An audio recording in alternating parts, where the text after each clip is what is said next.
Okay, here's a look at the emini S&P for Tuesday, March the 15th, 2011. Well, we did have a downward bias going into today, although we also knew that if the market were to have a move above the 97 area, it could show some strength and continue higher. Obviously, it never did that. 93 was as high as it got overnight. By the way, this is the overnight market profile, and this is today's market profile. So you see, obviously there was a huge sell-off here as the market came down overnight, hit all the way down to 1251, which was a tremendous sell-off. That's it was about a 40-point move overnight, so very, very volatile.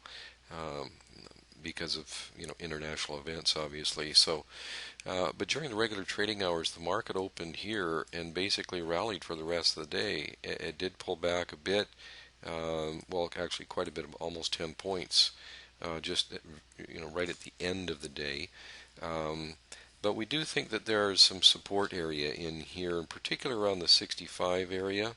We're looking for some support. And probably resistance up here at around 79 and maybe about 84.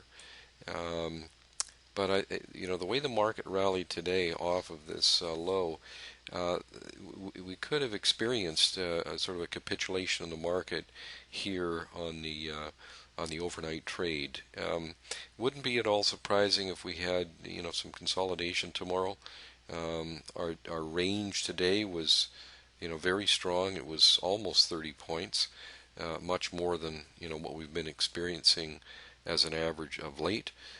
So it would not be surprising for this market to more or less consolidate, at least for a little bit here. There will be some news. There's housing starts and PPI at 8:30, crude news at 10:30.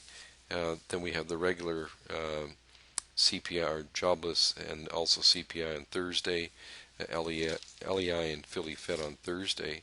Today, of course, during the trading day, we had the FOMC news release, and it did create some volatility in the market. It initially sold off and then had a nice rally higher. So it was a pretty robust day. Here's our market profiles from the day session only, and here's our software. Now, we have a way that helps our traders to stand aside when the market gets really volatile. And you can see this gauge down in the bottom panel here. You see how high it was here. Well, that actually kept us out of these first three trades. So we didn't take these first three trades, just too volatile. You can see, so here's our first trade that we actually took when you can see it toned down a fair amount by that time. So this is our first trade. It was a long, worked out great.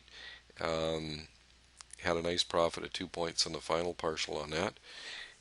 We had, when the market moved up here, we had another long trade here, so that worked out well. We did get stopped out on this trade here, which was another long trade. It dipped down to the initial balance range low before it rallied. These short trades here were not taken because obviously we didn't have a red filter to work with. Here was another long trade. It just dipped to our price beautifully here, had a nice rally higher, so that trade worked out great. Then we had another long trade here. You can see our entry right here, and also rallied up. So even though we did get stopped out a couple times today, we're still very nicely profitable day. So happy about that, and we are looking probably in that 65 to 68 as initial support and resistance really at today's high. So, but it wouldn't be at all surprising the market spent some time consolidating tomorrow, maybe getting below the 68 level. 65 would be the next area to look to. Unless the news is such or international events are such that that changes the outlook, or the complexion of the market. But as it stands right now, probably look forward to a fair amount of consolidation tomorrow, but still moving quite actively. So it more than likely will provide some really good opportunities in that sense. So that's really what we're looking forward to tomorrow. Any questions or comments, just get a hold of us at info@eminidaytrader.com. Always enjoy hearing your questions and comments. So that'll be it for today. Thanks for watching, and we'll see you again tomorrow.